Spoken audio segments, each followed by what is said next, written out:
በባሌም በቦሌም ብለን የኔ ልጅ እንዳልሆነ እሷን አሳምነሻት ልጁ እኔ ከዛች ከሸይጣን ጋር የምገናኘው በሷ ምክንያት እኮ ነው ይሄን ሁሉ ነገር የደረስኩት። እኔ እዛው የመን ያለው ታች መታኔና ጠይቀኝም ሚዲያ ላይ ወጣ ሌላ ያልሆነ ነገር ከምታወራ እኮ እኔን መታ ሶም ሳገኛት ለበቀል ነው እንጂ እኔ እሷን ለማውራት አልፈልግም። ከዚህ አውቃለሁ እሷን ማጣራት ትችል ነበር። ኢትዮ ላይ ከምትወጣው የሰማው የሚለው ነው። አንዳንድ ሰው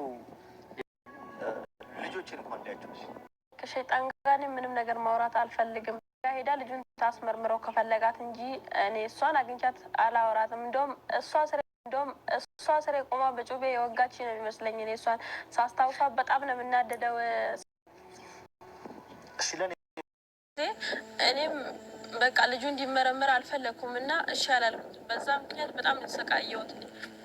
ልጁ ለምን እንዲመረመር ልጁ የእሷ አለመሆኑን አንተ ራሱ ታውቃለህ። ለዛ ነው ያልፈለግኩት እንዲመረመር ልጁ። ባለቤቴ በቢላ ቂጤን ወቅቶኝ ሁሌም እውነታውን ንገሪኝ ብሎ ጣላ። ከዛም በቢላ ወቅቶኝ እኔ ሆስፒታል ስትወጣ ታሳስረኛለች ብሎ ላሳስረው ብሎ በምንድን ነው ሲሉት ጊዜ ስትማገጥብኝ አገኘዋት ብሎ ጭራሽ እኔ እሱ ማሳሰር ሲገባኝ እሱ እኔን አዙሮ አሳሰረኝ። በዛ ምክንያት በጣም ህጋቸው አንቺ አንድ ነገር ተበጠበ ሱመያ ህይወቴን አመሰቃቅላለች። እንደውም ባገኛ ትበቀላታለሁ። እንኳን ከልጆች ላገናኝ ከፈለገች የመን ነው ልጁ ሂዳ ታስመርምር እያለችው ነው። አሰላሙ አለይኩም ወራህመቱላሂ ወበረካቱ። እንደውም የሌላ እምነት ተከታይ ሰላም፣ እንዴት ናችሁ?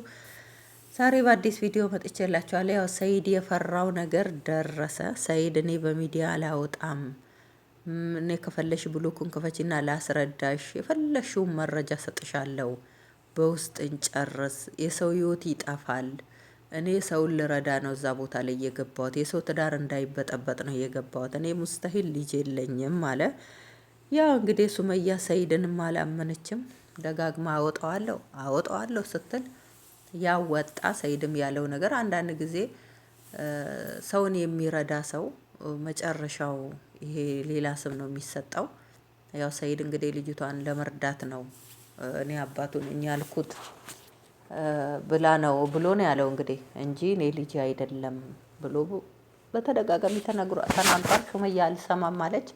ያው እንግዲህ ልጅቷም እንግዲህ እኔ ልጁ የባሌ አይደለም አንተ ታውቃለህ እና ባሌ ደግሞ ያንን ሚዲያ ላይ ሲለቀቅ ሱመያስ ያለችውን ሲሰማ በቢላ ወጋኝ።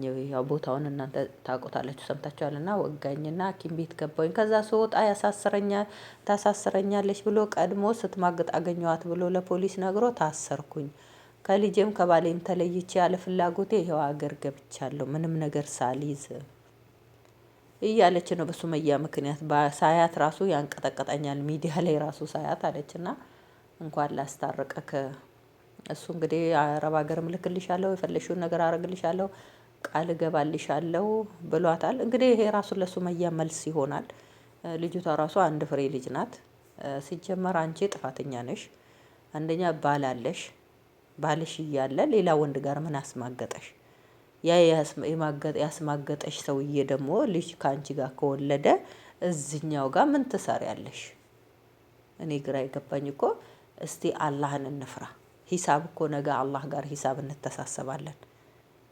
ይሄኛው ሰውዬ እንደውም ደግ ሰው ነው። በጩቤ ብቻ ወቅቶሽ መተው ማለት ነው። ሌላ ነገርም ቢያረግሽ ለምን ሚስቱ ነሽ። በሚስቱ ላይ ያልቀና ደዩስ ነው ይባላል። እና አንቺ ከሌላ ሰው ጋር ተጋድመሽ ልጅን የሚያህል ነገር አመተሽ እየሸወርሽው አብረሽው እየኖርሽ ምን እንዲያረግሽ ነው የጠበቅሽው? ሱመያ እዚህ ጋር ምን ሆነ ጥፋቷ? ያንቺ ጥፋት የተጋነነ የሱመያ ጥፋት እንግዲህ የሰው ከሰው ጋር ነው። ያንቺ እኮ ጥፋትሽ ከአላህ ጋር ነው ጦርነትሽ።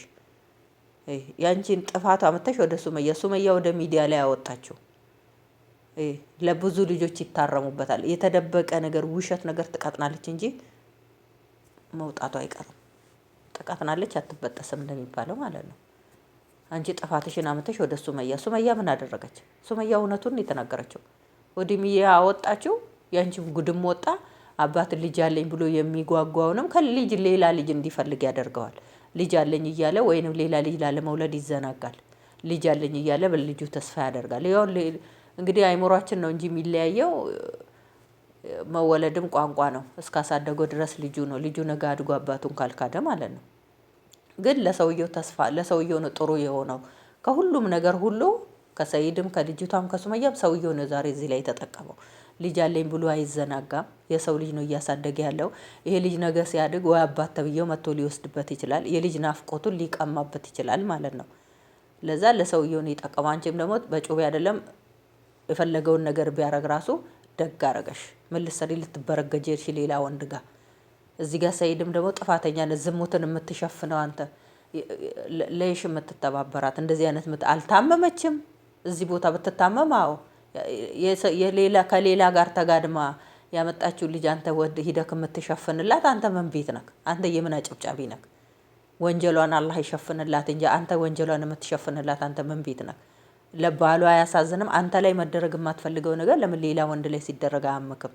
ለምን እሱ ያሳዝናቸው ባሏ ያሳዝናቸውም? ልጅ አለኝ ብሎ የልጅ ናፍቆቱን የልጅ ጉጉቱን አሳድጎ አባት ተብዬው መጥቶ ሲቀማውስ ምን እንደሚሰማው አስባችሁታል? የሆነ ነገር ስንወስን የራሳችንን ፍላጎት ብቻ አይደለም። ሚዲያ ላይ ባወጣ የሰው ህይወት ይጠፋል፣ ሰው ይጎዳል። ለመጀመሪያ ከመተኛቷ በፊት ያንን ማሰብ አለባት። ለሌላው ሰው ትምህርት ነው። እኔ ነገ ይሄንን ነገር ባደርግ ምንድነው በህይወቴ ላይ የሚመጣው ብሎ ሰው እንዲያስብ ያደርገዋል ማለት ነው። ይዞ በጀለጣት እግሯን በሰበረ ወጋኝ ትላለች። ምን ብታደርጊሽ ሱመያ ሂጂ ተኛ አላለችሽ? ሱመያ ከሌላ ሰው ልጅ ወልደሽ አምጪ አለች። ምን አስደበቀሽ? ምን ጊዜም ውሸት ስትዋሹ አንድ ቀን ቆይቶ እንደሚወጣ ታውቃላችሁ። ውሸት ምን ጊዜም ተሸፍና አትቀርም፣ መውጣቱ አይቀርም፣ ቀኗን ቆጥራ ማለት ነው። ደግሞ አታፍሪም? ደግሞ ማፈሪያ ሱመያ ሰዓት አንቀጠቀጠ። ምን ታደርግሽ እሷ እኮ እውነቱን ያወጣችሁ። እኔ ለሱመያም እያገዝኩ አይደለም፣ እኔ ለማንም እያገዝኩ አይደለም። እውነቱን እየነገርኩ አይደለም ያለሁት። እኔ ማንም ገዳፊ የማንም ነቃፊ አይደለም። ትክክለኛውን ነገር ነው ያወጣችው ሱመያ። እስከ መቼ ነው ተደብቆ የሚቆየው? ባልሽ ሁል ጊዜ ልጄ እያለ እየጓጓ ልጅሽ አድጎ ብዙን ጊዜ ስደት ላይ ያለው ሰው ልጅ መውለድ አይፈልግም። የልጅ ናፍቆት አንድ ልጅ ካለው በቃኝ። ስደት ላይ ከባድ ነው ልጅ መውለድ። ለዛ እሱ ይሄ ሰውዬ በቃኝ ብሎ ሊተው ይችላል።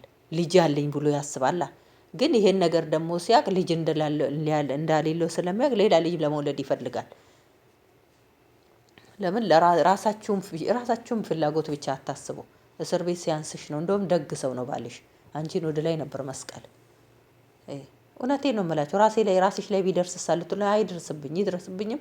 እንደዚህ አይነት ቅጣት ይገባዋል ለሚደርስበት ሰው። እንጠነቀቃለን ቢያንስ። አላህ ከእንደዚህ አይነት ቆሻሻ ዝሙት አላህ ሁላችንም ይጠብቀን።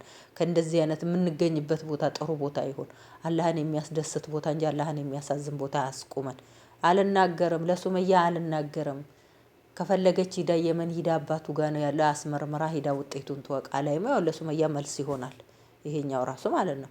ሰይድም እንደው ዝም ብለህ ከዛኔ ዘርግፍ ብታረገው ይሄን ሁሉ አመት አንተም አትንከራተትም። ተቃጠልኩኝ ነደርኩኝ በልጄ ናፍቆት አትልም። አንተም የዛን ሰዓት አንተ እውነቱን መጀመሪያ አራገ የሆነ ነገር ከማድረግ በፊት ሱመያ እንደዚህ ያን ነገር ላደርግ ነው። በቃ ሚስትክ ናት አይደል? የሆነ ነገር ሰው ልረዳ ነው፣ ላግዝ ነው፣ በዚህ መልኩ ሊሄድ ነው። በሶሻል ሚዲያ ሰው እስከሆንክ ድረስ የምትንቀሳቀሰውን ነገር ለሚስት ማሳወቅ አለበት። ምስጢር የሚባል ነገር የለም በአሁን ሰዓት። ሱብሃንአላህ የለም። ለምን እውነትን በውሸት መሸፈን ሙስተሂል። አላህ አንድ ቀን ያጋልጣቸዋል። እውነቱን ተናግራቸው የመሸበት ደሩ። ሰውን አታታልሉ በውሸት።